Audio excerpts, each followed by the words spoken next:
olvidar.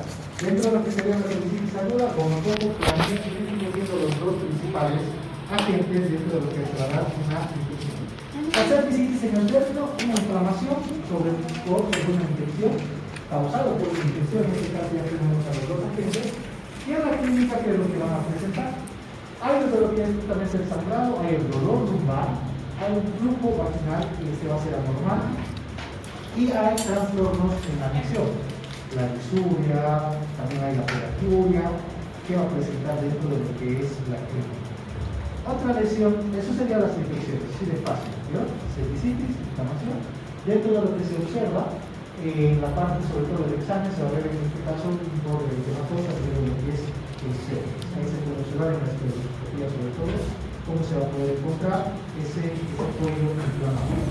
Otro es los pólipos a nivel de lo que serían las infecciones exofíticas provocadas de saber por qué agente, que sería igualmente un diferencial, en el cual se va a presentar a nivel de lo que es el cervix. Bien, nos vamos rápidamente en este caso a la neoplasia. En la neoplasia, que ya hemos hablado, y esto lo hemos visto en práctica, los de la gente, estos vienen los papilos humanos, los dos más comunes son con alto riesgo de malignidad, 16 y 18, no se olviden de eso. ¿Listo? Es muy importante. Miren, dice incluso, causa el 60% de los cánceres cervicales, ahí tenemos a los dos agentes.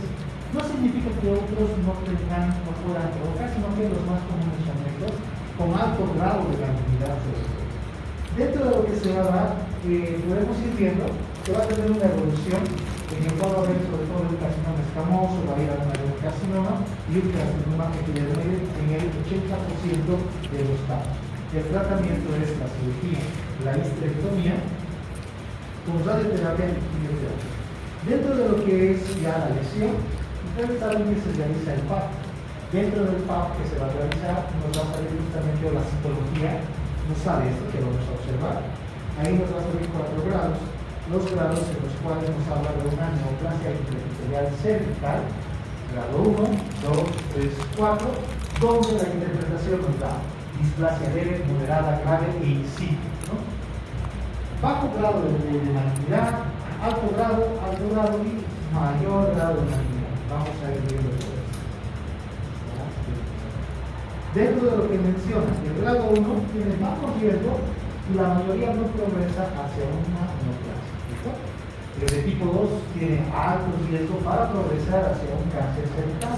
El de tipo 3 ya está más, el riesgo es mayor al 50% para hacer un cáncer cervical. El de tipo 4 ya está progresado, o sea, ya el riesgo ya está para la infección neoplasia. Eso es lo que nos da en la citología en el cual se hace la interpretación. Por lo general, no sale tipo 1, sale Pavlov, en el cual se habla de inflamación. Esa inflamación, si no se maneja, tiene alto riesgo para progresar hacia una neoplasia. En el tipo 3, el riesgo es mayor. Viendo cómo se da la presentación. Aquí está, ¿sí? Normal, como luego se va a presentar dentro de lo que es, en este caso, la ficha que presenta en el de tipo 2. En el de tipo 3 ya las células están más maduras y en el de tipo 4 ya es totalmente difuso. Eso no podemos olvidar. Muy bien, nos vamos ahora a las patologías del útero. Igual inflamaciones, neoplasias, es lo que vamos a poder observar. Dentro de lo que es el útero, hay que recordar que cumple una función sobre todo importante para lo que va a ser la explotación del embrión, en este caso cuando vamos en la parte de la gestación. Hay algunos trastornos, ¿cuáles van a ser estos? Trastornos hemorrágicos que pueden creerse sobre todo por un factor hormonal, trastornos inflamatorios, la endometriosis, la adenomiosis. Veamos uno por uno. Primero, hablando de las hemorragias uterinas disfuncionales, pueden ser causados por endometriosis, pólipos, los idiomas y las neoplasias son causas de hemorragias uterinas. ¿Listo? Eso no se vayan a olvidar. Tenemos que recordar esta tabla que está en el 24, donde menciona que, por ejemplo, una causa para que exista una hemorragia puede ser la prepubertad, ¿no? En la adolescencia, el ciclo ambulatorio, la causa de una hemorragia. En la edad fértil también. La premenopausia, igualmente postmenopausia, ya se debería a lesiones estratégicas como las neoplasias. Dentro de este ciclo tenemos que recordar que se debe sobre todo la causa de esta hemorragia disfuncional. ¿A qué se debe? A un desequilibrio hormonal. Eso es lo principal. ¿Listo? Y a otro tipo de trastornos pueden deberse a tumores a nivel de la hipófisis y tumores a nivel de la tiroides. Ese dato nunca lo olviden, ya que miren, si hay un paciente que no va a empezar a presentar una hemorragia, que su ciclo está alterado, puede ser un tumor disocial o un tumor tiroideo, y eso lo vamos a ver en tiroides cómo se relaciona dentro de lo que va a ser esa cascada. ¿Sí? Vamos a ver. Ahora, la inflamatoria. Dentro de la inflamatoria, vamos a hablar de lo que es la endometritis, el cual va a ser una inflamación del endometrio, es infrecuente por lo general. Lo que más se asocia para que se pueda dar esta endometritis serán las infecciones después del aborto, también después del parto. Por eso es muy importante los lóculos, que son los sangrados que se tienen que realizar. Ustedes tienen que hacer justamente las pruebas, ver cómo es el contenido de las características macroscópicas que tiene para saber si es una infección. ¿Cuál es el agente más común causal de esta endometritis? Va a ser el estreptococo del grupo A del proteómico. Otros el estafilococo. Dentro de lo que sería una crónica, está relacionado con la enfermedad inflamatoria pélvica. También puede deberse a un aborto en el cual se quedan, algunas membranas se quedan en el endometrio. Por eso te digo que esta semana está detenido. Aunque no parezca, no se olviden que la T de cobre, por ejemplo, que está dentro de la clasificación, sigue siendo un cuerpo extraño, cumpliendo una función en la cual va a intentar mirar las espermicidas, destruyendo a los espermatozoides, aunque se ha visto que hay un error de 5%, que en otras palabras, de 100 mujeres, 5 mujeres se pueden embarazar. A pesar de tener el dispositivo, y cómo se da, son diferentes situaciones. Por lo general, hay que ver que dentro del dispositivo puedes reaccionar con un cuerpo extraño, provocando en este caso una infección que sería la endometriosis. ¿Cuál es la clínica? Dolor. La paciente tiene dolor de las relaciones, flujos, sangrados irregulares, eso va a ser la clínica. También puede ser secundaria en los artritis tuberculosa. Muy bien.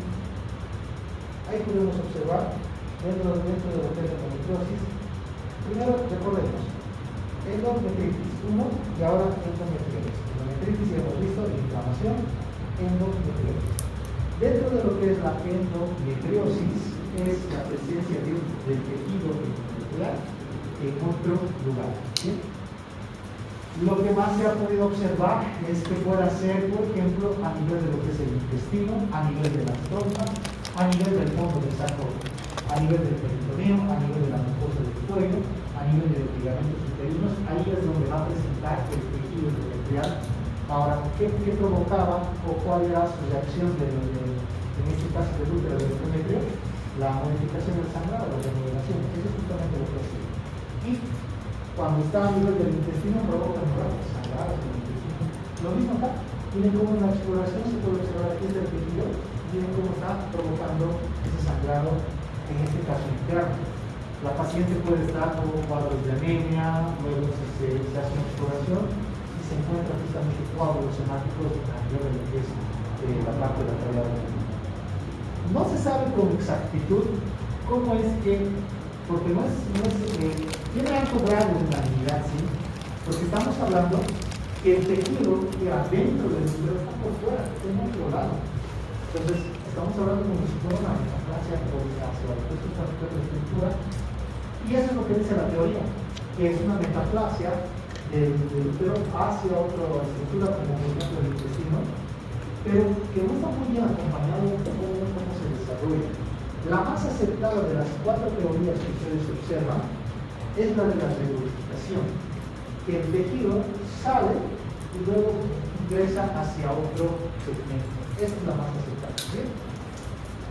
Listo. No se olviden que la crítica es la que provoca infertilidad, disminuidad, dolor pélvico y la dispareja. Obviamente, como hemos hablado de que es el tejido en otra estructura, puede ser un precursor de carcinoma. Incluso tiene alto grado para ser un precursor de carcinoma. Muy bien.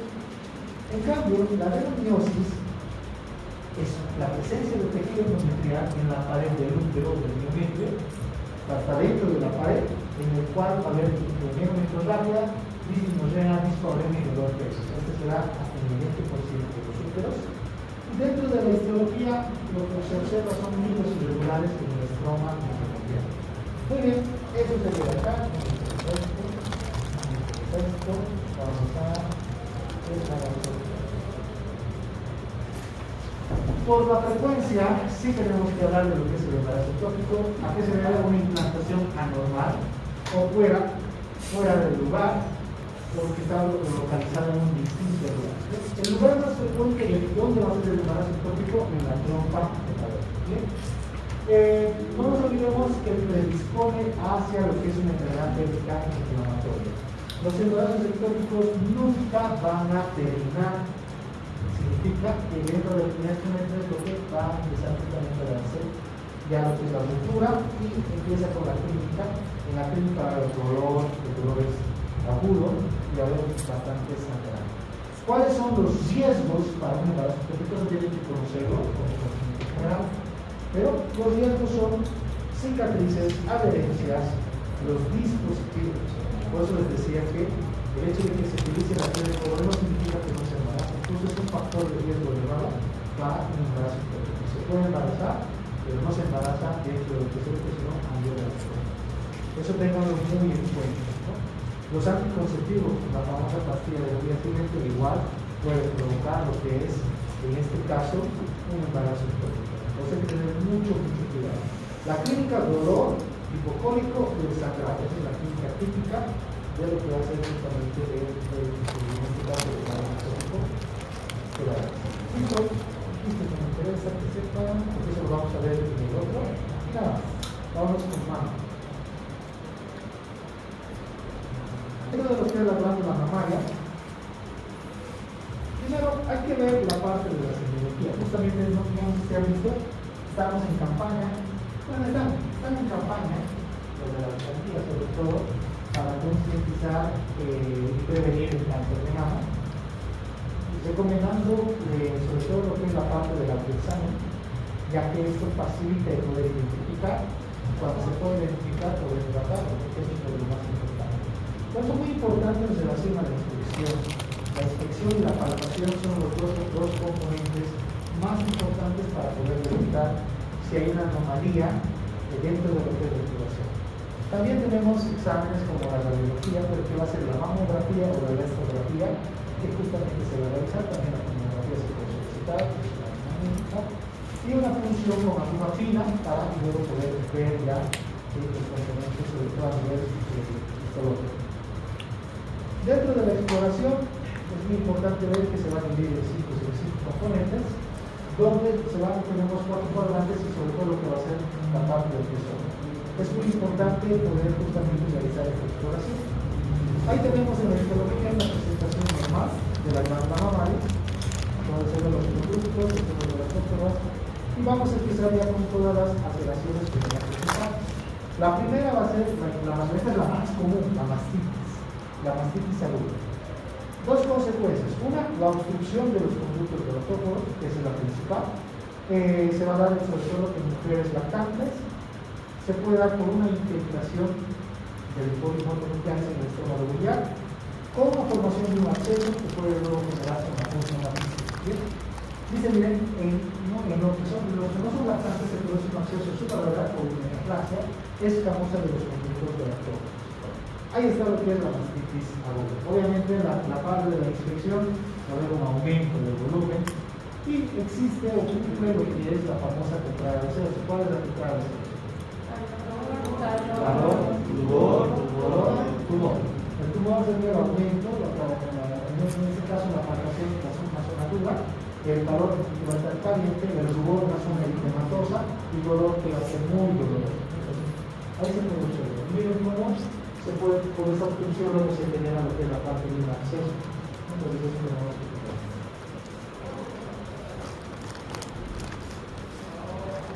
Dentro de lo que va a ser la mastitis crónica, se puede dar en este caso por patologías autoinmunes, como la granulomatosis, como mejor, ¿no? Dentro de lo que es la bronquitis granulomatosa también puede haber una mastitis granulomatosa, que se puede dar por diferentes patologías, como tuberculosis, que puede ser difuso entre los sangres, o idiopáticas, que no vamos a saber la causa.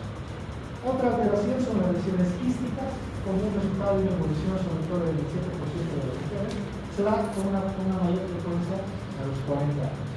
Rara vez en posmenopáusicas y duelen antes de la menstruación. Eso es justamente lo que le caracteriza. Dentro de lo que va a ser la mastopatía linfoquística, ahí no hay riesgo de malignidad, que tiene cambios linfoquísticos, en la clínica presenta la mastalgia. El diagnóstico diferencial se tiene en este caso con el síndrome de dolor extramamario lateral. Antes de pasar a la menopausia, me falta la noticia, sobre todo la del embarazo.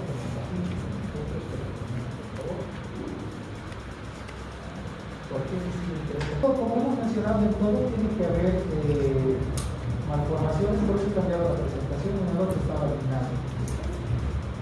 Dentro de los trastornos o las malformaciones que se dan, no se olviden que es igual que en el sexo masculino. Por ejemplo, la criptorquía, que era una anomalía en el desarrollo, era un factor de riesgo para que se pueda crear las neoplasias. Lo mismo, trastornos en el desarrollo cuáles, los restos de la cresta de la mano, lo cual justamente va a tener mayor presiones, sobre todo en la línea axilar, puede tener 2, 3, hasta 4 presiones, e incluso tiene glándulas, hay glándulas dentro de estas, que cuando va a estar embarazada incluso puede producir leche dentro de esta.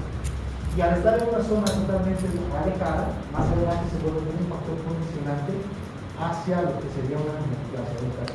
Por eso es muy importante tener en cuenta. Son dolorosos, hay persistencia de cruzamientos epidémicos y el tratamiento, en este caso, es ¿no? Dentro de lo que es este tejido mamario axilar accesorio, se puede ir hacia lo que es la cola de extensa, hacia la parte de la cima.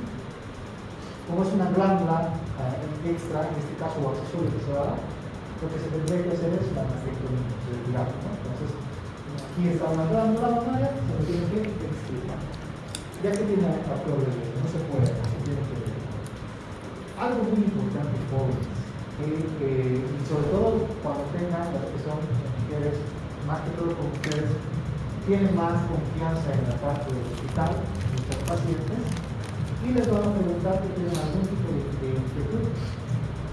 El cáncer no se origina accidentada, sino que hay ya pequeñas lesiones que les va a dar como signos de alarma. Una de ellas es esta. Esta, cuando ya aparece esta, tendrá mucha desconfianza de que ya aparece la vida. Esta es la delincuencia congénita del pezón. Otra cosa es que se dé durante el desarrollo. Y otra cosa es que tenía la presentación normal del pezón, pero luego presenta una infección. Cuando se invierte de una persona adulta, sospechen de algo maligno. ¿Listo? En este caso, entonces, congénita en el desarrollo puede presentar de forma unilateral. No se olviden que se asocia con cáncer invasivo o trastorno inflamatorio. El embarazo también puede haber lo que es la parte de la retracción, así que es muy importante manejar en este caso. Las presentaciones clínicas de la glándula mamaria que va a haber son, en este caso,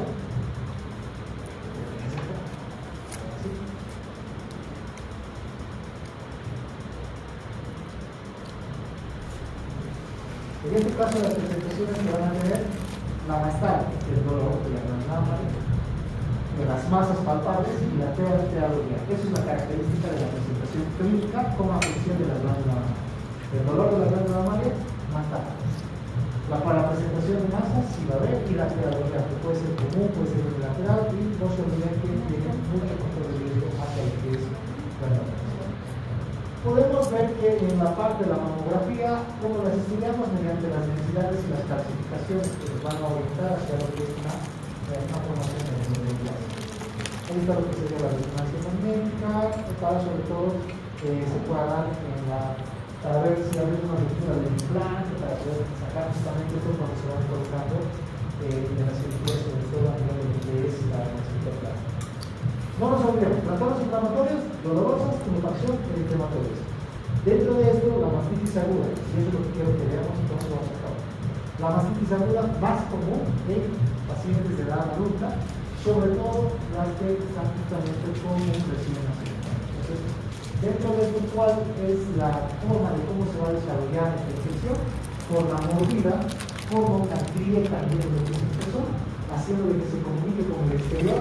Y en este caso, la gente más común es el estafilococo, el cual ingresa y provoca la infección. Infección con inflamación, muy doloroso, eso no se puede tolerar, llegando a formar incluso abscesos. Eso era la imagen que hemos visto en la anterior, cómo incluso se puede llegar a formar el absceso. Pero no se olvide, a través de lo que es la mordedura en la lactancia materna, muy común, y a la gente se la estafilococa. No se va a olvidar, esto es el que más me interesa que sea. Nada más, ahí vamos a quedar.